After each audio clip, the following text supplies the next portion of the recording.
Hello everyone, मेरा नाम प्रदीप है। कुछ टाइम से बैंक एग्ज़ाम्स की प्रिपरेशन कर रहा था मैं।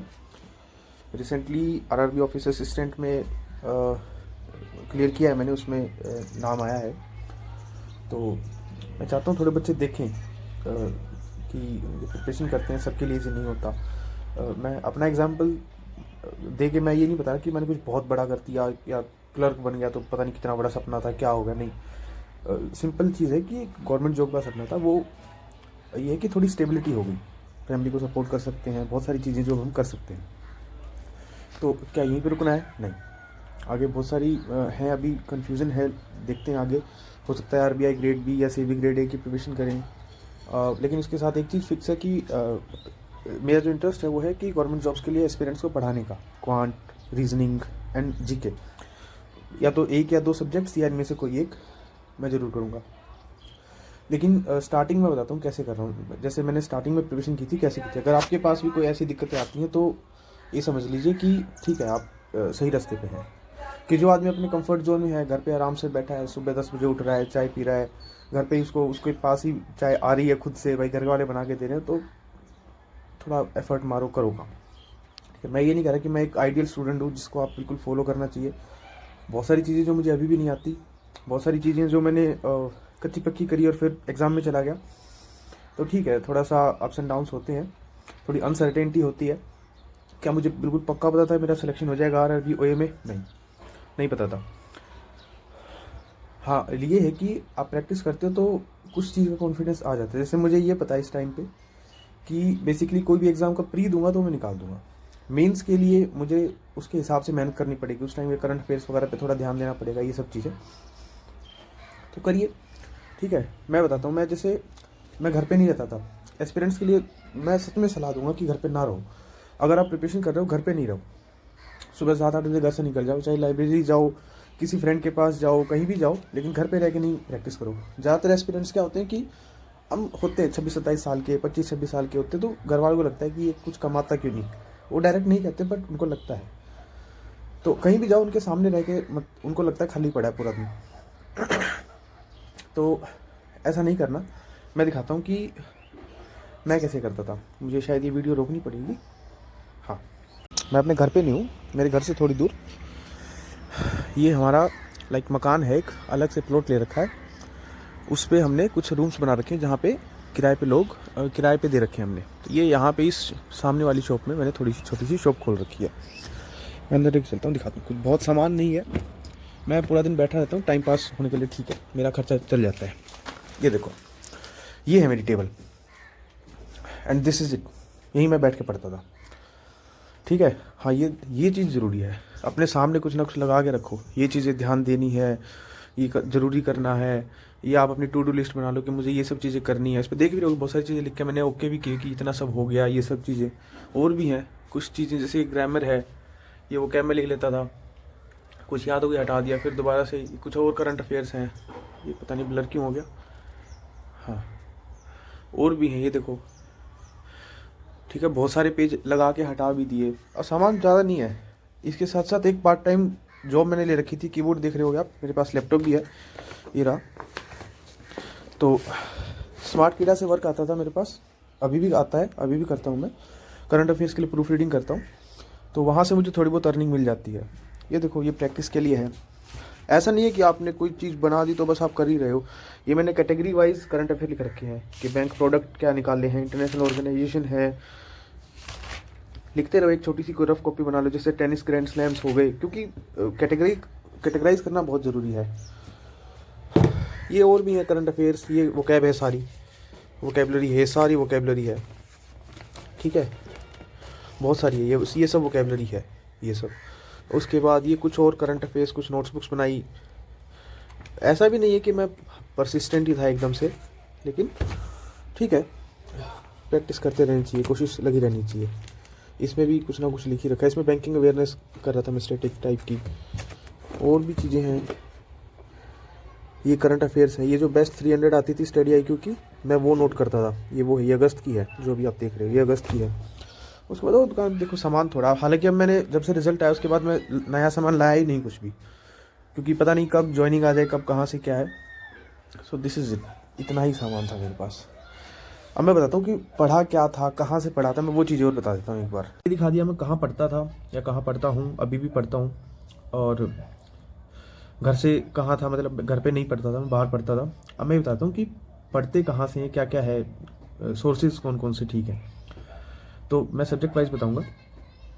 इंग्लिश बच्चे पागल हुए रहते हैं, मैंने नहीं पढ़ा इतना, मैं सीरियसली नहीं पढ़ा इतना। लाइक मैंने वीक में 3-4 दिन पढ़ लिया तो पढ़ लिया, इससे ज़्यादा मैं पढ़ा ही नहीं। ना मैंने रोज़ रीडिंग करी, ना मैंने रोज़ मॉक टेस्ट दिए, कुछ नहीं दिए।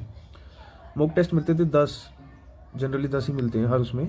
मैं उसमें से मैक्सिमम 3 दिए हैं, मैक्सिमम 3, 4 भी मुझे नहीं लगता दिए होंगे, 3 ही दिए मैक्सिमम। तो इंग्लिश में करता कहाँ से था, इंग्लिश में करता था, मेरे पास अनअकैडमी का था सब्सक्रिप्शन। कुछ चीज़ों में बहुत बढ़िया है, जैसे इंग्लिश में करता था तरुण ग्रोवर सर से।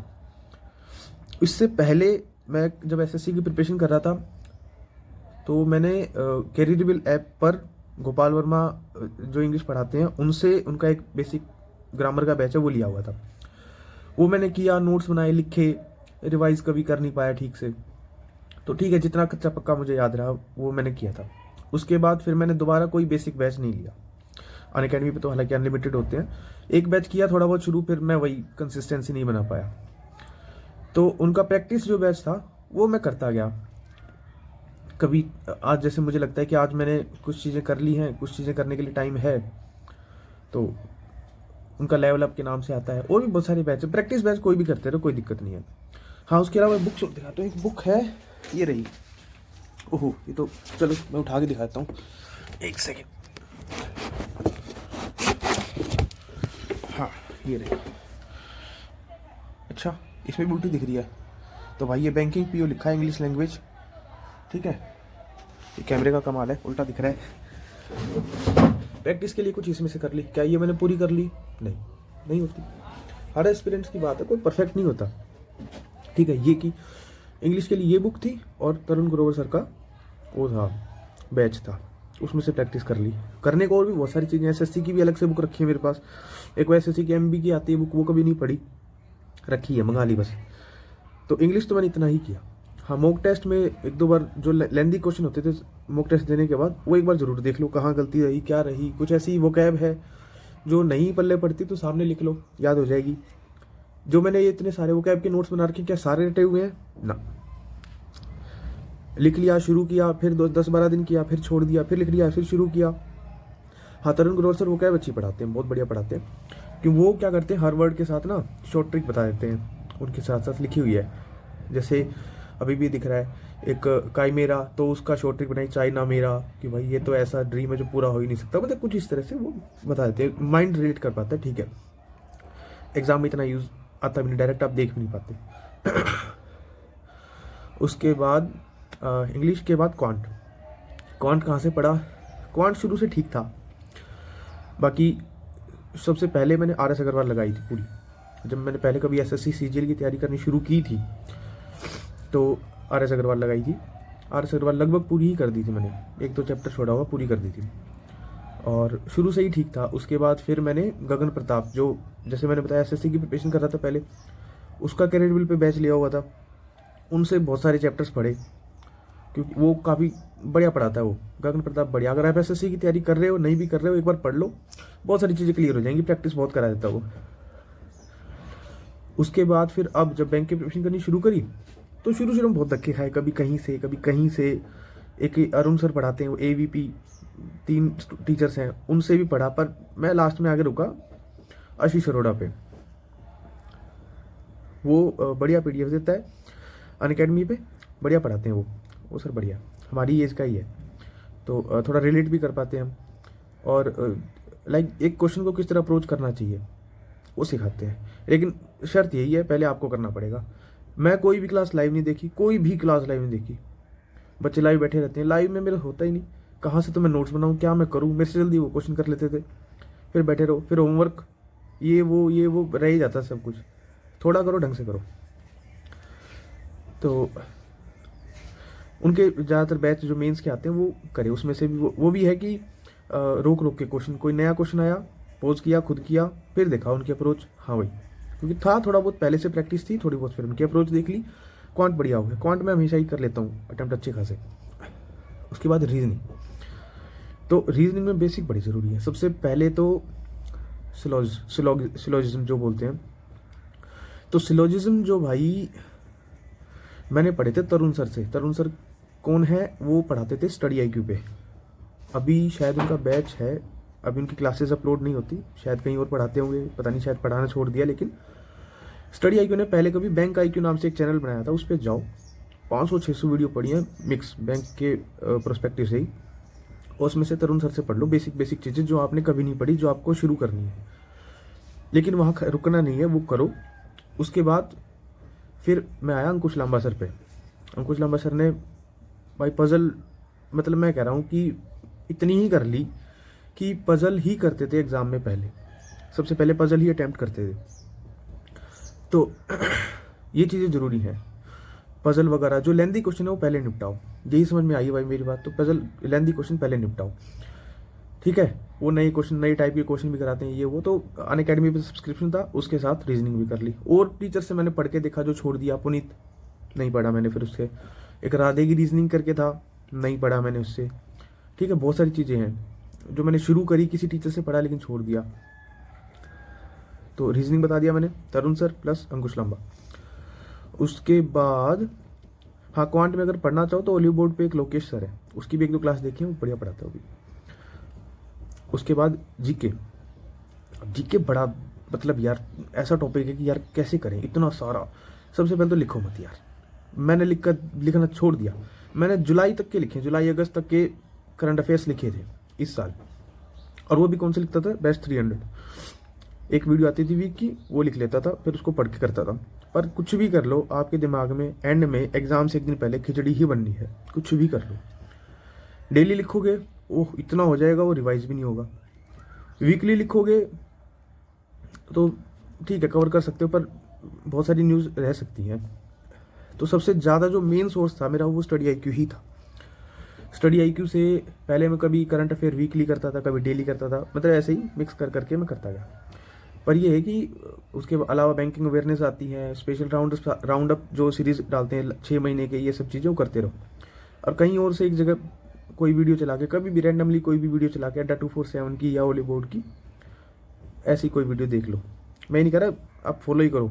10-15 वीडियो होती है वैसे तो एक सीरीज़ में, जो वो डालते हैं लास्ट में एग्ज़ाम से पहले, उसमें से एक आधी वीडियो देख लो। आपको ये आइडिया लग जाएगा कि कितने क्वेश्चन आप अटैम्प्ट कर पा रहे हो, कितने छोड़ पा रहे हो। ये जरूरी है ना कि भाई हमने जो पढ़ा है वो है रिलेवेंट या नहीं है। किसी वीडियो में तो मेरे को लगता था मैंने कुछ पढ़ा ही नहीं। तो आपको क्या करना है, वीडियो देखने में टाइम ज़्यादा लगता है, नोट्स वगैरह बनाने में। फिर एक बढ़िया सोर्स बताता हूँ मैं आपको। स्टडी आईक्यू का छोटा सा एक जो ड्रॉबैक है वो ये है कि जो आप करंट अफेयर्स पढ़ते हो ना वहाँ पे, वो आपको लिखे हुए नहीं मिलते कहीं भी। और ये बात स्टूडेंट्स मानते होंगे कि सर एक्स्ट्रा इन्फॉर्मेशन सर इतनी बता देते हैं, लिखने का टाइम नहीं मिलता। लिखने लग गए तो फिर घंटा सारा, एक घंटे से ज़्यादा टाइम खराब हो जाता है हमारा एक वीडियो पे। तो आपको क्या करना है, प्रैक्टिस स्मोक ऐप डाउनलोड करनी है। प्रैक्टिस स्मोक पे क्या है, फ्री वीकली करंट अफेयर की, एक वीक की 2 PDF 2 टेस्ट लॉन्च करते हैं।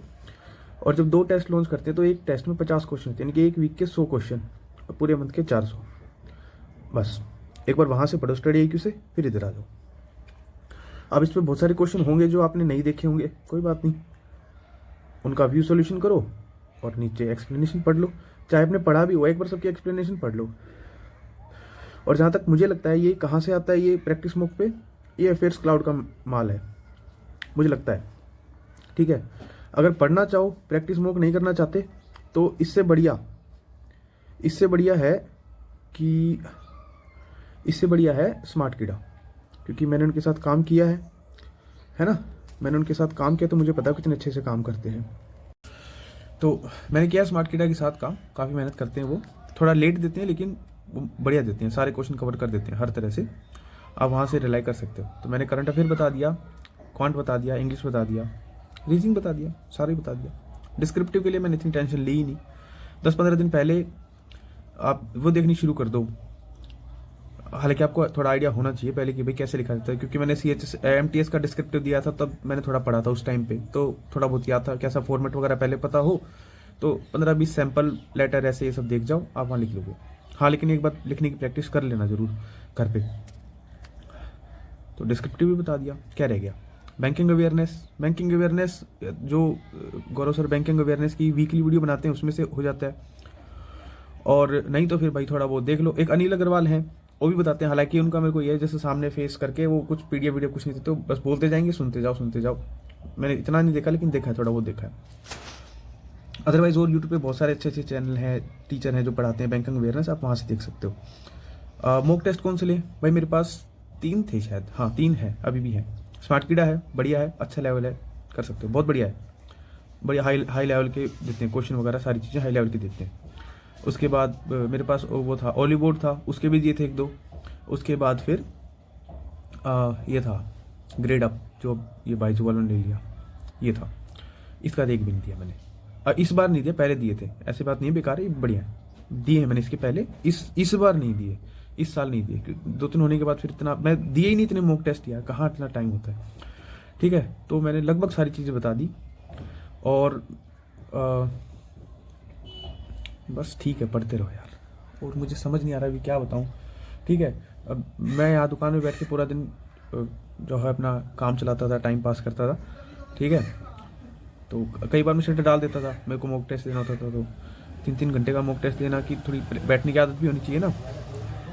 तो ठीक है, अपने घर से दूर रह के ही तैयारी करो, घर वालों को ये ना दिखाओ कि भाई हम खा लिया। अच्छा हाँ, रिजल्ट आए तो भाई नेगेटिव आए तो घर पे मत बताया करो, घर वाले परेशान होते हैं, और ऊपर से ये सोच लो कि जब एक बार बताएंगे और पॉजिटिव रिजल्ट ही बताएंगे घर पे।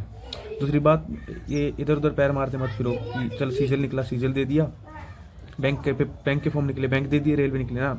मैंने सीजल विजल देने सब छोड़ दिए थे, रीज़न यही था कि जो सीजल वगैरह के एग्ज़ाम होते हैं उनका रिजल्ट पता नहीं, 1-1, 2-2 साल अब होता ही नहीं, बैंक में मिल जाती है जल्दी। अब मिल गई, अब तुम्हारा जो मन करे वो कर लो, अब तुम्हारे हाथ पे ये होगा, फाइनेंशियल स्टेबिलिटी है थोड़ी सी, आपकी जॉब लग जाएगी। और मैं बढ़िया हुआ, मैं तो पीओ में नहीं लगा, क्लर्क में लग गया। रीज़न, क्लर्क में थोड़ा टाइम मिल जाता आपको।